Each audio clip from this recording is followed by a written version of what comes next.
Hello and good evening. Welcome to uh, the wonderful world of athletics with pinoyathletics on a Thursday on June 3, 2021. Okay, so first we'll begin off with some world news. So recently there was the American Track League last Saturday at Duval County, the Duval County Challenge, the American Track League. So the full results are on the Pinoyathletics website. Um, so going through some notable results in the event. We'll begin with the women's 400 meter hurdles. The event was won by Shamia Little in a time of 53.12, which was a world lead, and it's quite a remarkable time because it's within a second of the world record of that event. Um, as well as that, some results by Philippine athletes that we will cover more extensively in the program later. Um, Eric Cray won the men's 400 meter hurdles B race in a season's best of 50.40. The A race was won by Quincy Hall of the USA in 49.04. Also in the men's 100, there was an impressive performances in the heats by Ronnie Baker of the USA, who ran 9.91, and the resurging Olympic silver medalist Andre de Grasse of Canada, who timed 9.92. In the finals, de Grasse did not participate, and Ronnie Baker won in 9.99 after running a wind-aided 991 in the heats from Johan Blake, who ran 10.09 after 10.05 in the heats. Looking at the heat list, notable other performances came from Hakim Sunny Brown of Japan, who ran 10.25. Jason Rogers of St. Kitts ran 10.28. And now going to the women's 100 metres. So the women's 100 metre dash in the heats, the fastest time was Gabby Thomas, who ran 10.94. Wind assisted, and Brianna Williams, who ran 10.97. English Gardner of the USA ran 11.10. Looking further down the list, Kayla White of the USA 11.15. Daryl Nater of Great Britain 11.23. Tiana Botaneta of the US 11.27. Veronica Campbell Brown of Jamaica 11.33. And in 15th place was, at a 17, was Christina Knott of the Philippines in 11.50. In the finals, Brianna Williams won in a new personal best Jamaican under 20 record of 10.98 from Mikia Briscoe, who ran 11.09, Desbria Bryant, who ran 11.14, Kayla White, who ran 11.18, and Tiana Botaleta, who ran 11.19. English Gardner not doing so well in the finals, running 11.41 after running 11.10 in the heats. Some other interesting results. So the top hurdler in the world at the moment, Grant Holloway of the USA, won 110 hurdles in 13.10 from Devon Allen, 13.22, and Daniel Roberts, the national champion, who ran 13.23. Grant Holloway had ran 13.50 in the heats from Omar McLeod in the heats ran 13.16, and Omar McLeod did not participate in the finals. Women's 100 hurdles, Brittany Anderson of Jamaica 12.59, Clemens of the USA 12.64, Daniel Williams of Jamaica 12.65. So a very close three-way fight there. Jasmine Camacho Quinn had a faster time in the heats of 12:50, but didn't participate in the finals. Brittany Anderson, Jamaica, ran 12:58, so she was actually quicker in the heats. Clemens ran 12:59, and Daniel Williams 12:66 in the heats. Men's 400 was won by Michael Cherry in 44.74 from the top junior athlete in the world, Justin Robinson, the 18-year-old who ran 45 flat. Women's 400 meter dash was won by former Olympic champion Alison Felix in 50.66. So the 35-year-old won the race from Wadelin Jonathas and in 51 flat, and Gabrielle Thomas, who had ran the 100 earlier, was third in the 451.15. So in the women's B race for the 400 hurdles, after Shamir Little won the A race in 53.12, former USA champion Delilah Muhammad, returning to racing, won the B race in 55.01. The interesting result came in the men's 200 meter dash, with 17-year-old Arian Knighton winning the event from a very solid field of experienced senior athlete, or top world-class senior athletes, in fact. So Knighton won in 2011 from top 100-meter world leader Traven Bromell, who ran 2020. Zarnell Hughes of Great Britain in 2030. Gamili, Great Britain 2069. Rodney of Canada 2078. And the time of Arian Knighton of 2011 is, in fact, a world under-18 record, surpassing the world under-18 record of 20.13 by none other than Usain Bolt. So Usain Bolt ran, Usain Bolt did run 19.93 as a 17-year-old, but he was turning 18 in the same year. So that's a record, a world age grade record for 17-year-olds. But the world under-18 record now belongs to Arian Knighton, because he's not turning 18 this year. He just turned 17, so therefore he has laid claim now to breaking Bolt's world under-18 record from 21.13 to 20.11. And there's still time for him to actually further improve on that if he's going to the US trials and now the top junior in the world to the World Junior Championships in Kenya. So he has lots of opportunities to improve on this record throughout the year. Just looking at some other notable events.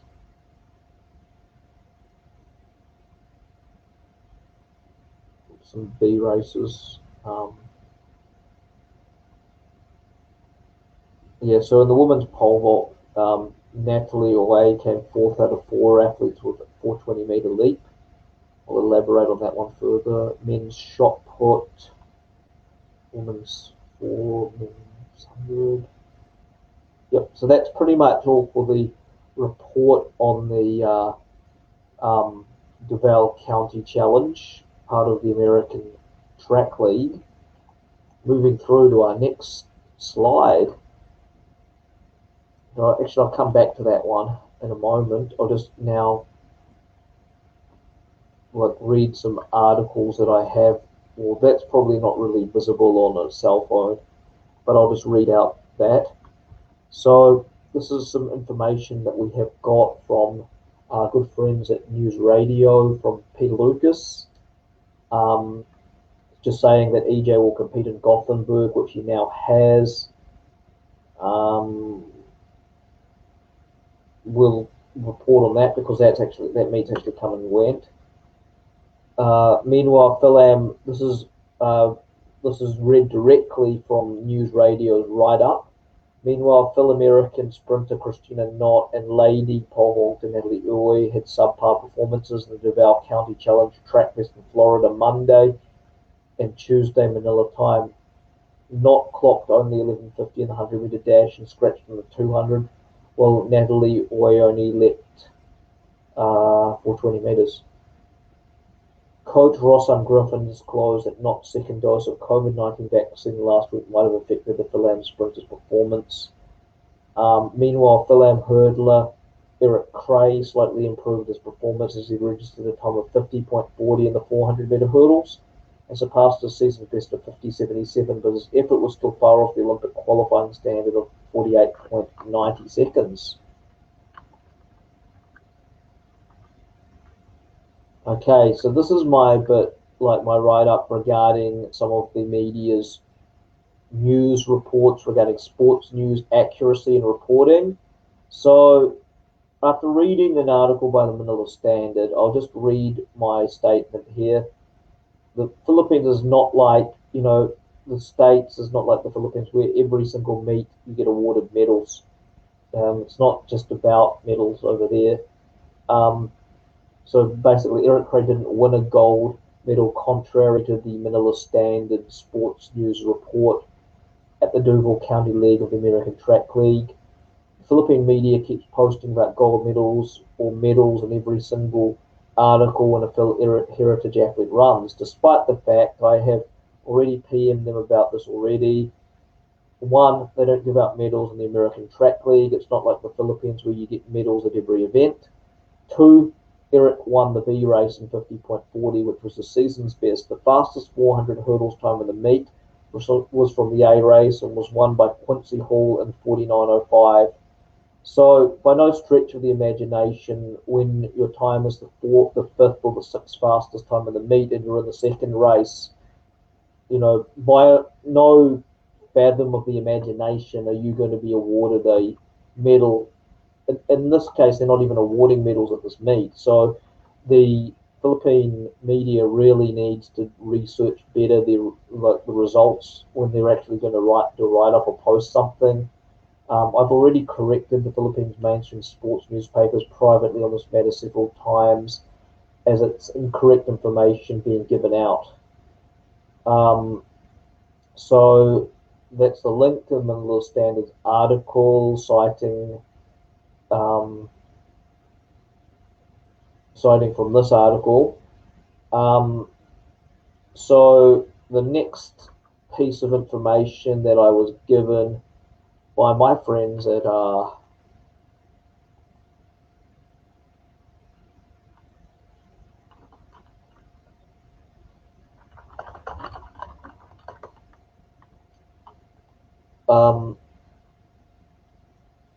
I'll get back to the Banyan meet. I'm actually getting entries as we speak on this for this event, but there's a lot going on. We've actually had two of these podcasts, but there's still quite a lot of information that's going out. Okay, so this is in regards to the volunteers quitting at the Tokyo Olympics. So the source is from Reuters and it's shared by the Inquirer. So Reuters is a very reliable source. So I'm just going to read out this. Around 10,000 of the 80,000 volunteers who signed up to help at the Tokyo Olympic and Paralympic Games have quit. Broadcaster NHA reported on Wednesday, citing organisers.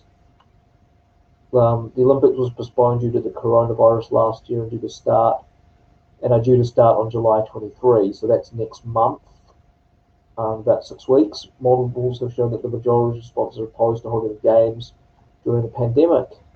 So that actually is a very short article.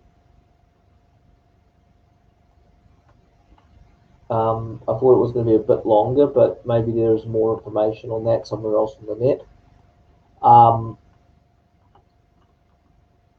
Oh yeah, so now I'll come. I'll read about each. I'll go on to Banyan next. So pole vaulter Ernest John Obiena won the men's pole vault gold medal in the Foxham Athletics Grand Prix yesterday in Gothenburg, Sweden. And actually, that is correct because I believe at the European Grand Prix meets, they actually do award gold medals, but I won't be able to check that. But the height of the bar started at 470 meters, but it was only at 560 where Obiena decided to jump and cleared the height in 2 attempts. Rio Olympic champion Tiago Braz, his training partner, cleared the same height of 560 to remain in contention for the gold, while all the other five competitors were already booted out at that point. I just like it how news radio just writes directly to the point, kind of like a brick through a window or or a knife through butter, pretty much. Braz cleared the next height of 565, but failed on 3 attempts at 575 to surpass Obiena. Obiena leaped 570 with only a single attempt to win the gold medal and failed to clear the next height of 580. Coach Emerson Obiena said that he was satisfied with EJ's performance at the start of the outdoor athletics season, considering his last competition was 4 months ago in the final tournament of the indoor season. Obiena will see action in 2 more outdoor competitions before heading back to Italy, where coach Vitaly Petrov will reassess and adjust his training program, now entering the final stage of preparation for the Tokyo Olympiad.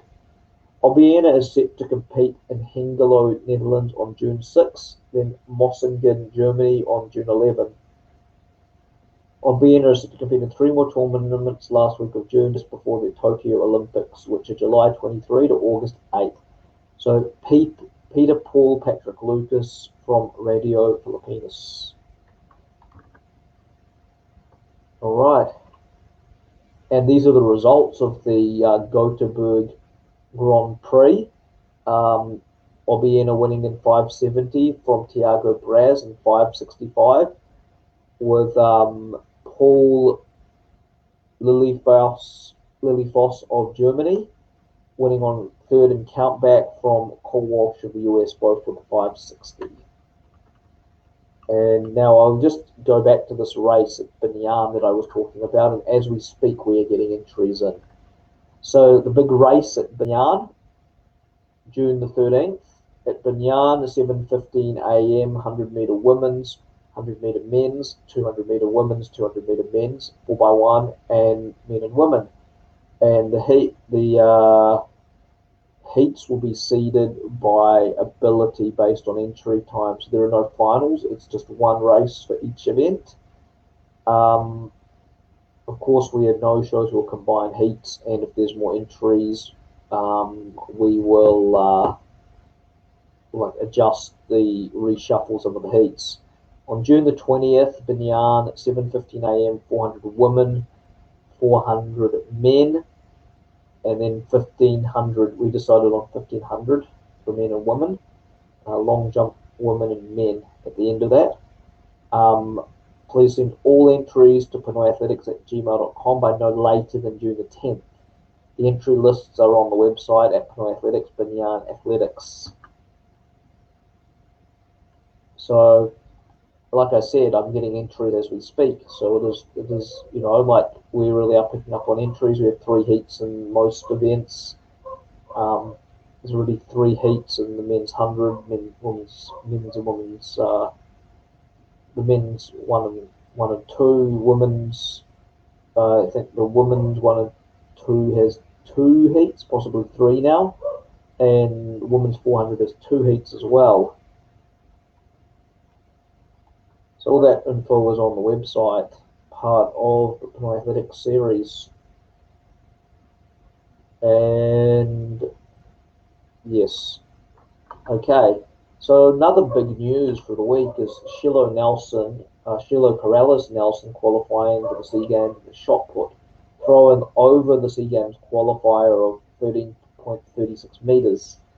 So yeah, Shiloh was one of the new qualifiers who didn't get an individual medal last SEA Games, along with Yasin Gamali in the in the 1500 and the 5000 meters. Kayla Richardson in the 100 meters and Kyla Richardson in the 100 meters. So they're the 4 new qualifiers at this point, with just 3 more months to go before the close off of the qualifying standards. So it was the best throw of any Filipino athlete since 1975. So she was fourth on the all-time list.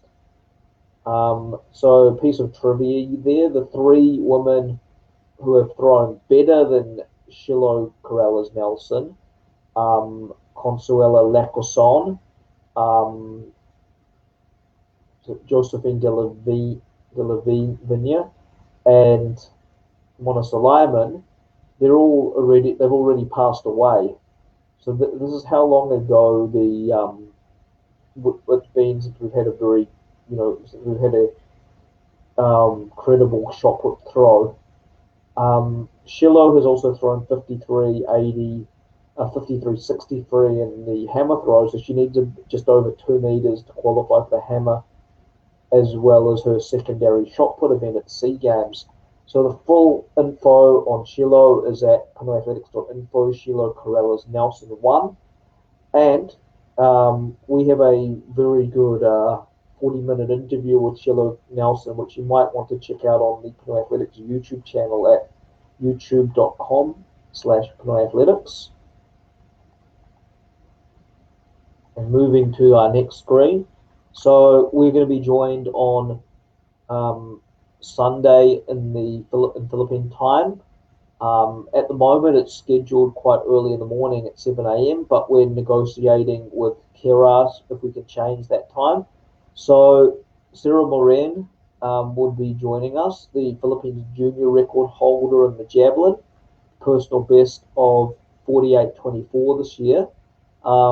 After breaking the Philippine junior record, Sarah had a shoulder injury which halted her performance and it put her out of the sport for almost 2 years. And she's now back throwing and just throwing a personal best.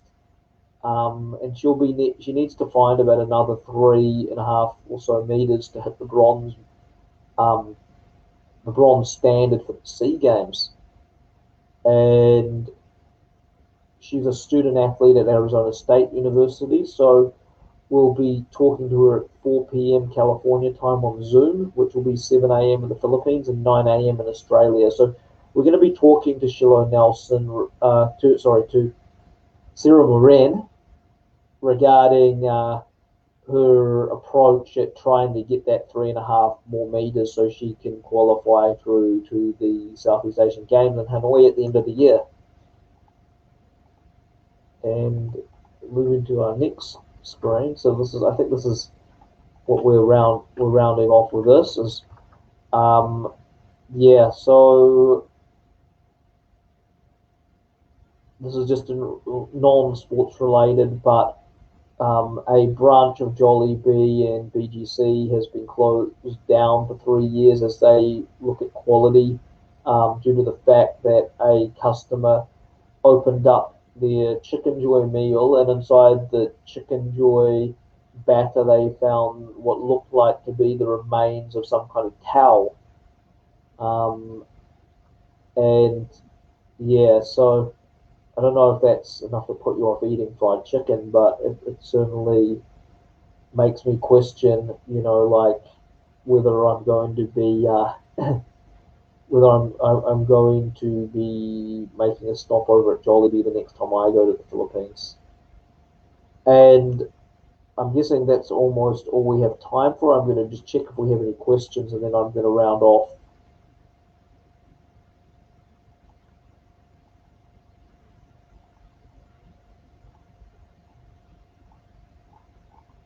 Just a moment.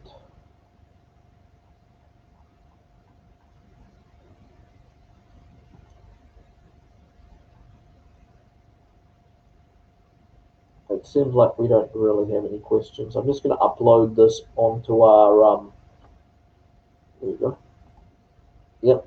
So I'll just upload this onto our YouTube channel, and for those who missed the show, it'll be available soon on our YouTube channel.